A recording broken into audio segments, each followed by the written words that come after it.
Viewers welcome to Sakthi tech. இன்றைக்கி நம்ம இந்த வீடியோவில் எதை பற்றி பார்க்க போகிறோம் அப்படின்னா properties of addition on rational numbers இதை பற்றி தான் பார்க்க போகிறோம். இப்போ வாங்க வீடியோக்குள்ளே போகலாம். ஃபஸ்ட் நம்ம பார்க்க போகிற லா என்ன அப்படின்னா காம்படேட்டிவ் லா பார்க்க போகிறோம். காம்படேட்டிவ் லாவோட ஃபார்முலா என்னன்றதை ஃபஸ்ட்டு பார்த்துடலாம். A by B plus C by D equal to C by D plus A by B இதான் காம்படேட்டிவ் லாவோட ஃபார்முலா. அதுக்கு அடுத்தது எக்ஸாம்பிள் பார்க்கலாம் வாங்க. இப்போ எக்ஸாம்பிளுக்கு நான் A by B 2/3 எடுத்திருக்கேன், C by D 4/5 எடுத்திருக்கேன். எடுத்துக்கிட்டு நான் சால்வ் பண்ணியிருக்கேன் பாருங்கள். இப்போ நான் இதில் சப்ஸ்டியூட் பண்ணுறேன். A by B 2/3 plus C by D 4/5. இந்த இடத்துலையும் சப்ஸ்டியூட் பண்ணுறேன். C by D அப்படின்னா 4/5 ப்ளஸ் A by B அப்படின்னா 2/3. இதை திரும்ப சால்வ் பண்ணுறேன். சால்வ் பண்ணுறது 2 × 5 10 plus 3 × 4 12 divided by 3 × 5 15 equal to 4 × 3 12 plus 5 × 2 10 divide by 5 × 3 15 தான் இந்த இடத்துல பண்ணிருக்கேன். எல்சிஎம் பண்ணியிருக்கேன்.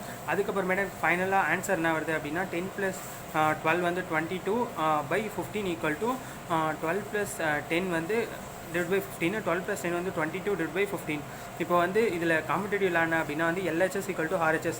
LHSல உங்களுக்கு என்ன ஆன்சர் கிடைக்குதோ அதான் RHSல கிடைக்கும். ஒரே ஒரு ஃபார்முலா மட்டும் சொல்லிடுறேன். காம்படேட்டிவ் லாவோட ஃபார்முலா என்ன அப்படின்னா A by B plus C by D equal to C by D plus A by B. இது அடிஷனுக்கு மட்டும் தான் இந்த ஃபார்முலா. அதுக்கடுத்து இந்த அசோசியேட்டிவ் லா பார்க்கலாம் வாங்க. இப்போ அசோசியேட்டிவ் லா பார்க்கலாம் வாங்க. அசோசியேட்டிவ் லா என்ன அப்படின்னா A by B plus C by D plus E by F equal to A by B plus C by D plus E by F. இதில் 3 டேர்ம் எடுத்துக்கிறாங்க. First A by B plus C by D இதை எடுத்து add பண்ணி ஒரு answer கொண்டு வந்துருக்காங்க. அதை plus E by Fக்கு E by F கூட ஆட் பண்ணிடுறாங்க. ஃபஸ்ட்டு இதை எடுத்து ஆட் பண்ணி ஒரு ஆன்சர் கொண்டு வந்துடுறாங்க. அப்புறமேட்டா E by F கூட இதை ஆட் பண்ணிடுறாங்க. உங்களுக்கு கான்செப்ட் புரியும்னு நினைக்கிறேன். இதுவும் அதே மாதிரி தான். C by D plus E by F first add பண்ணிக்கிறாங்க. ஆட் பண்ணி வர ஆன்சரை A by B கூட ப்ளஸ் பண்ணிக்கிறாங்க. இப்போ வாங்க எப்படி சால்வ் பண்ணுறது அப்படின்றத பார்க்கலாம். நான் A by Bக்கு பதிலாக 2/3 எடுத்துக்கிட்டேன். C by Dக்கு பதிலாக A by Bக்கு பதிலாக 1/2, C by Dக்கு பதிலாக 2/3, E by Fக்கு பதிலாக 3/4 எடுத்துக்கிட்டேன். அதுக்கப்புறம் அதே இது தான் A by Bக்கு பதிலாக 1/2, C by Dக்கு பதிலாக 2/3, E by Fக்கு பதிலாக 3/4 எடுத்து சால்வ் பண்ணியிருக்கேன். இப்போ வாங்க பார்க்கலாம் எப்படி சால்வ் பண்ணுறதுன்றதை. இப்போ இந்த இடத்துல என்ன பண்ணிருக்கேன் அப்படின்னா கிராஸ் மல்டிப்ளை பண்ணியிருக்கேன். Cross multi 1 3 3 plus 2 2 4 divide by 2 3 6 தான் இதில் பண்ணியிருக்கேன். ப்ளஸ் 3/4 அப்படியே போட்டுக்கிட்டேன்.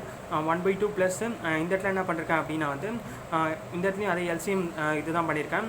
2 × 4 8 ப்ளஸ் 3 × 3 9 9 டிவைட் பை 3 4 12 அதான் அந்த இடத்துல பண்ணியிருக்கேன். அதுக்கப்புறமேட்டா எனக்கு ஃபைனல் ஆன்சர் என்ன வருதுன்னா 3 + 4 7 டிவைட் பை 6 வருது ப்ளஸ் 3/4 வருது. இப்போ இதை டேரெக்டாக ஆட் பண்ண போகிறேன். 1/2 ப்ளஸ் 8 + 9 17 வரும், டிவைட் பை 12 வரும். இதுக்கப்புறமேட்டா நான் இது ரெண்டுத்தையும் இது எல்சிஎம் பண்ண போகிறேன்.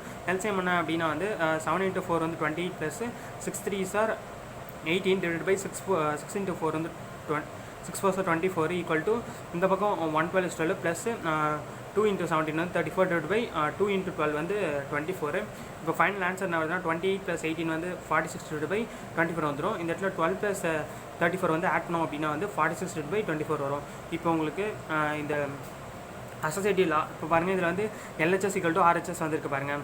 இதான் இந்த ஃபார்முலா. இந்த அசோசியேட்டிவ் லா மட்டும் ஒரு சொல்லிட்டேன். A by B plus C by D plus E by F equal to A by B plus C by D plus E by F. இதில் என்ன கான்செப்ட் அப்படின்னா ஃபஸ்ட்டு ரெண்டுத்தையும் ஆட் பண்ணி ஆன்சர் கொண்டு வந்துட்டு அது கூட E by F நீங்கள் ஆட் பண்ணிக்கங்க. இதில் A by B அப்படியே வச்சுக்கிட்டு C by D plus E by F add பண்ணிவிட்டு அதில் வர ஆன்சர் A by B கூட ஆட் பண்ணிடுங்க.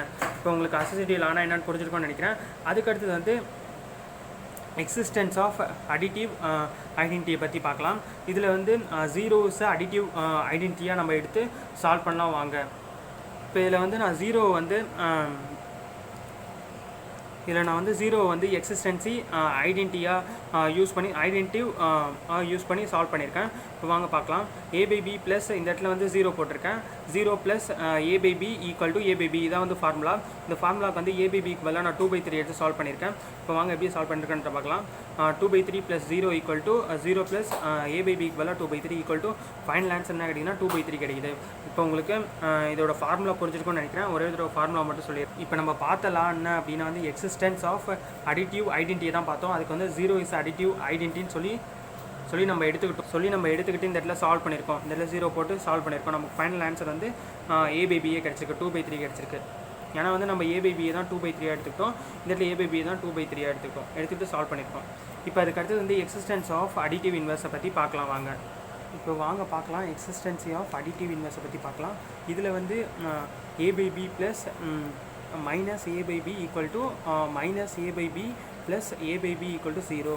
இப்போ வந்து இது ஃபார் எக்ஸாம்பிளுக்கு நான் a by b க்கு பதிலாக 5/8 எடுத்துருக்கேன்.